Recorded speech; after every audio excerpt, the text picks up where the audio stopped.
Hello everyone, good evening and जय हिंद। मैं विवेक, आप सभी का स्वागत करता हूं exam for defence warrior YouTube channel पे। आप लोग सामने मैं एक ऐसी स्टोरी लेकर आया जिसको सुन के शायद आपकी लास्ट में आंखें भर आएंगी या आपको बहुत कुछ सीखने को मिलेगा कि आपको लाइफ को कैसे आगे जीना है, कैसे नहीं जीना है, क्या गलतियां आपको नहीं करनी है। आपके सामने बहुत ही जबरदस्त सी कहानी लेकर आया हूं और ये रियल स्टोरी है। ये हर हिंदुस्तान की हर एक 10वें घर की स्टोरी है ये, जो मैं आपको सुनाने जा रहा हूं। एक बार क्या होता है, एक आदमी काम कर रहा था, एक मालिक था, किसी मेडिकल स्टोर पे काम कर रहा होता। उसके 3-4 नौकर होते हैं, वो लोग काम कर रहे होते हैं। तो बहुत ज्यादा भीड़ लगी रहती है दवा लेने के लिए, कोविड के टाइम पे ही। तो वो क्या कहते हैं कि मतलब देखते रहते हैं बार बार जल्दी सामान जा रहा है आ रहा है। तो उन्होंने गौर से देखा, तो कुछ दूर के बाद ही, यानी भीड़ यहाँ पे दुकान पे लगी है, कुछ दूर के बाद ही पेड़ के नीचे एक माँ बैठ खड़ी है और वो देख रही इधर, फिर चेहरा घुमा ले रही है। तो उन्हें थोड़ा अजीब सा लगा कि ये माँ कुछ कहना चाह रही लेकिन कह नहीं पा रही है। तो सोचिए, थोड़ा देर वेट किए, लेकिन वो बार बार नजर देख रहे हैं कि हाँ, माँ की नजर इधर आ रही शॉप की तरफ, लेकिन हट जा रही है। शायद उनके पास पैसा नहीं था, यही आप भी सोच रहे होंगे, यही उन्होंने भी सोचा, शायद पैसा नहीं है, ये हिचकिचा रहे हैं कि दवा मिलेगा कि नहीं मिलेगा। तो फिर वो बोले कि जल्दी से तुम लोग सामान दो, मैं आता हूं। वो गए माँ जी के पास, बोले माँ जी नमस्ते, मैं आपको तब से देख रहा हूं, आप बार बार दुकान की तरफ देख रही हैं। वो बोली जी हाँ बेटा, मुझे कुछ चाहिए था, कुछ दवा चाहिए था, लेकिन मैं ले नहीं सकती दवा। तो बोले माँ जी कोई बात नहीं, आपके पास पैसे नहीं है, कोई जरूरत नहीं है, पैसे की जरूरत नहीं है, मेरी दुकान है, मैं आपको फ्री में दवा दूंगा। तो माँ कहती है नहीं, बात पैसे की नहीं, पैसे है मेरे पास, मैं आपको पैसे दे दूंगी, लेकिन शायद दवा वो आपके पास नहीं होगी। तो बोले नहीं माता जी, आप जो भी दवा मांगेंगी वो मैं दे दूंगा। तो वो बोलती है देखो बेटा, मेरे सामने ऐसा सिचुएशन है कि मैं कुछ कर भी नहीं सकती और कर भी सकती हूँ। यानी वो बहुत परेशान सी थी। तो उन्होंने पूछा कि आपको कोई टेंशन है, कोई परेशानी, आपको कोई प्रेशर वाली दवा चाहिए तो बताइए, उसका भी मेरे पास इलाज है। तो बोली नहीं, मेरे पास मेरी ऐसी बीमारी है जिसका दवा आपके पास नहीं होगा। वो बोला नहीं माँ जी, आप बताइए, मैं उसका दवा ढूंढ के लाऊंगा पूरे शहर में से कहीं से भी। आप बस दवा का नाम बनाइए, आप लिस्ट दीजिए, डॉक्टर ने कौन सी दवा लिखी है। तो माँ बोलती डॉक्टर ने कोई दवा नहीं लिखी, दवा लिखा है मेरे बेटे ने। वो बोले कौन सी दवा है, बताइए तो सही। तो फिर वो बताती है कि देखो बेटा, साल में हर बार मेरा बेटा यहाँ पे आता है मुझसे मिलने। मेरे हस्बैंड नहीं रहे, यानी बेटे के पिताजी नहीं रहे, मैं अकेले रहती हूँ यहाँ पे। वो बोलता है मम्मी अमेरिका आ जाओ, मैं साथ में रख लूंगा, लेकिन मेरा मन नहीं होता इस जगह को छोड़ने का। यहाँ से जो लगाव है, जो रिश्ते नाते हैं, इनको तोड़ने का। यहाँ की जो दीवारों से मोहब्बत है, जो बचपन से हम यहाँ पे गुजारे हैं, हम इसको छोड़ के नहीं जा सकते। तो बोलता नहीं माँ आ जाओ, लेकिन फिर भी बच्चा जैसे भी करके हर साल एक बार छुट्टी में जरूर आता है, लेकिन अब की बार नहीं आया। उसने बोला कि कोविड है, इस वजह से नहीं आ सकते। तो माँ ने बोला ठीक है कोई बात नहीं बेटे, सेफ रहो। लेकिन फिर भी टाइम हो गया, उसने बोला कोविड हट गया, फिर भी नहीं आ रहा है। तो बोला कि मम्मी लोड बहुत ज्यादा है, काम का नहीं आ सकते। माँ ने बोला ठीक है कोई बात नहीं बेटा। फिर हो गया 1 साल, 1-1.5 साल हो गया। उसके बाद माँ ने फिर फोन किया कि बेटा अब 3रा साल हो गया तुम्हारा, अभी भी नहीं आए तुम। तो उसने बोला माँ अब की बार तो टाइम है, छुट्टी भी है, लेकिन परिवार के साथ वक्त नहीं गुजार पाया मैं पिछले 3 साल। कोविड की वजह से 3 साल मैंने परिवार के साथ वक्त नहीं गुजार पाया। तो अब मैं चाहता हूँ थोड़ा सा टाइम दो अपने फैमिली को, और मैं टूर पे ले जाना चाहता हूँ अपने परिवार को। माँ खुश हो गई, बोली साथ में चलेंगे, बहू भी होंगे ना, पोते भी होंगे, साथ में एंजॉय करेंगे पार्टी में। तो उसने फोन काट दिया। माँ तैयार थी, पूरा मूड बना चुकी थी, खुश थी। फिर अगले दिन फोन आता है कि माँ मैं अगले साल जरूर आऊंगा आपसे मिलने। तो बोली कि मिलने की क्या जरूरत, हम लोग टूर पे मिल लेंगे। बोला नहीं माँ, आप टूर पे नहीं आ रहे हो, आप टूर पे नहीं आ रहे, ये हमारा फैमिली टूर है, ये हमारा पर्सनल फैमिली टूर है, जिसमें सिर्फ हम जाएंगे, हमारा परिवार, मेरी बीवी बच्चे जाएंगे। माँ को बहुत दुख हुआ। उसने बोला, माँ ने बोला कि क्या तुम्हारे पास ऐसी कोई दवा है। डॉक्टर से बोलती है, जो मेडिकल हॉल का मालिक था, क्या तुम्हारे पास ऐसी कोई दवा है जो बेटे को भुला दे। तो बोलते नहीं माँ, ऐसी कोई दवा नहीं है।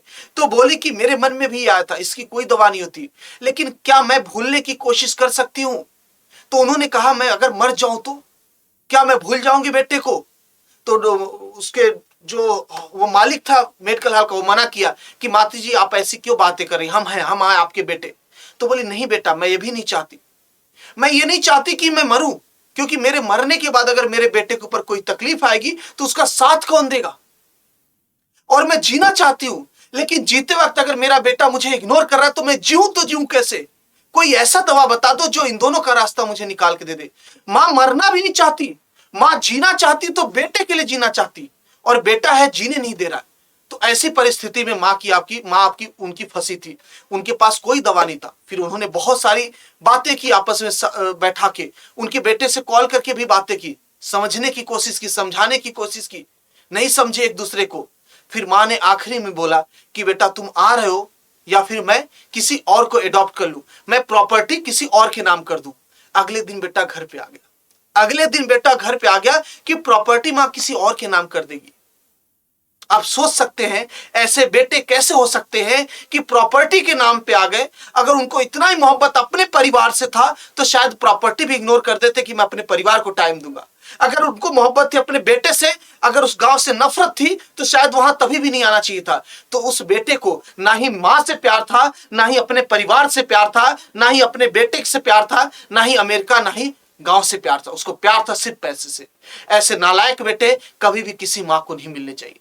तो बेटा हमेशा याद रखना एक चीज, इस दुनिया में आप कुछ भी कर लो, आप कहीं भी पहुंच जाओ, कितने छोटे रहो कितने बड़े रहो, अपनी मां बाप का अगर ख्याल रखे तो तुम भगवान के बराबर हो। आपको भगवान का दर्जा दिया जाएगा अगर अपने मां बाप का आप वैसे ही ख्याल रख लिए जैसे वो बचपन से आपका रखते आई है। मां बचपन में जितना कुछ करती है शायद हम कभी जिंदगी में ना कर पाए, लेकिन फिर भी हम ऐसे दिखाते जैसे कि हम बड़े हैं, हम ज्यादा जागरूक हैं, हम ज्यादा नॉलेज वाले, हमारी मां कम है। हम मानते हैं इस चीज को बेटा, मां पढ़ी लिखी नहीं होती है, लेकिन मां को समझाने का काम आपका रहता है। आप समझाओगे। मां हो सकता है आपके सिचुएशन को ना समझ पाए, उनकी अपने एग्जाम्पल से समझाइए। मैं ये नहीं कह रहा हूं कि एकदम मां के पीछे पड़ जाओ, अपने कैरियर के साथ खिलवाड़ करो, या बहुत सारी चीजें दिक्कतें आती है, फैमिली छोड़ते लोग तैयारी करने के लिए, लेकिन जो मां की इज्जत होती है ना, जो मां के दिल की बात होती है ना, उसको समझना, उसको प्रेफरेंस देना, उसको इग्नोर मत करना, उसको दबाना मत, मां को समझाना। अगर आपको कुछ करना है तो उसको समझाइए मां को, उनके साथ वक्त गुजारिए, हंस के बात करिए। पैसे कमाना बहुत होगा जिंदगी में, नौकरी आती रहेंगी जाती रहेंगी। तो ये वक्त है, इस वक्त पे कोविड का सिचुएशन था, बहुत सारे लोगों ने अपने मां बाप का साथ दिया और बहुत सारे लोगों ने अपने मां बाप को शायद इग्नोर भी किया। तो बेटा मैं आपको हमेशा सलाह दूंगा, मैं खुद इस चीज को इंप्लीमेंट करता हूं और आपको भी सलाह दूंगा, मां बाप की हमेशा इज्जत करना, उनका ख्याल रखना और उनकी हर एक बातों को समझना और समझाने की हिम्मत रखना।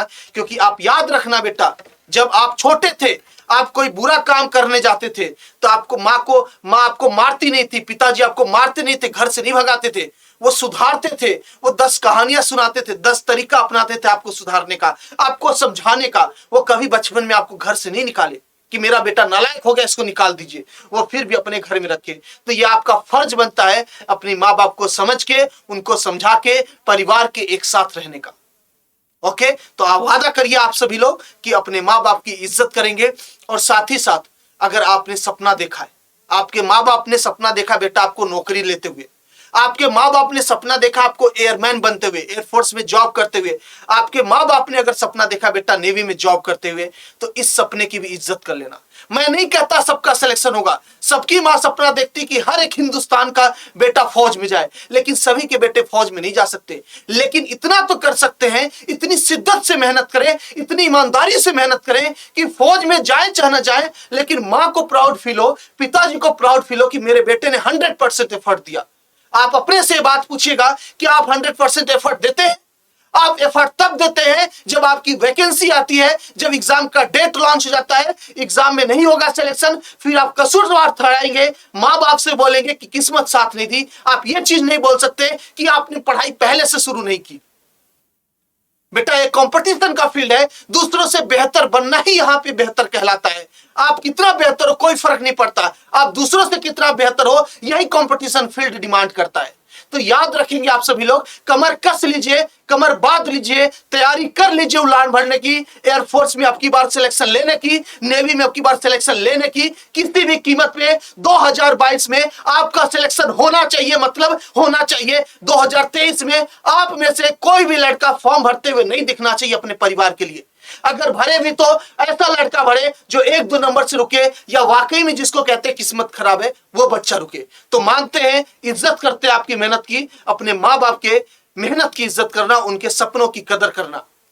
और साथ ही साथ मैं आपको जोड़ दूं, आप लोगों के लिए मैं मैराथन भी ला रहा हूं। जो बच्चे इंटरेस्टेड हैं मैराथन से जुड़ सकते हैं मेरे। आपको संडे को यानी 9 तारीख को 9 जून को सुबह 9 बजे मैराथन ला रहा हूं। सिर्फ 2 घंटे की मैराथन लूंगा, जिसके अंदर मैं ट्रिग्नोमेट्री के क्वेश्चन करवाऊंगा, इनवर्स ट्रिग्नोमेट्री के क्वेश्चन करवाऊंगा, कॉम्प्लेक्स नंबर के क्वेश्चन करवाऊंगा। ज्यादा तो नहीं करवाऊंगा, लेकिन जो भी क्वेश्चन करवाऊंगा सॉलिड करवाऊंगा। इस बात को दावे के साथ कहता हूं, आपसे वादा करता हूं, अगर आप 9 जून को सुबह 9 बजे आएंगे, आप मायूस होकर नहीं जाएंगे, आप खुश होकर जाएंगे कि क्या क्वेश्चन कराया आपने सर।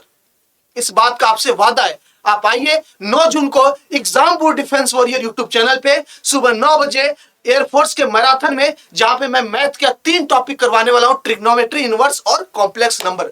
मिलता है हम सभी लोग मैराथन में। और अब की बार 2022 में वर्दी सजनी चाहिए आपके शरीर के ऊपर, इससे कोई रोक नहीं सकता, इसको कोई नहीं रोक सकता आपको सिलेक्शन पाने से। 2022 में मिलते हैं बेटा मैराथन में 9 जून को सुबह 9 बजे exam board defence warrior YouTube channel पे। जय हिंद, जय भारत।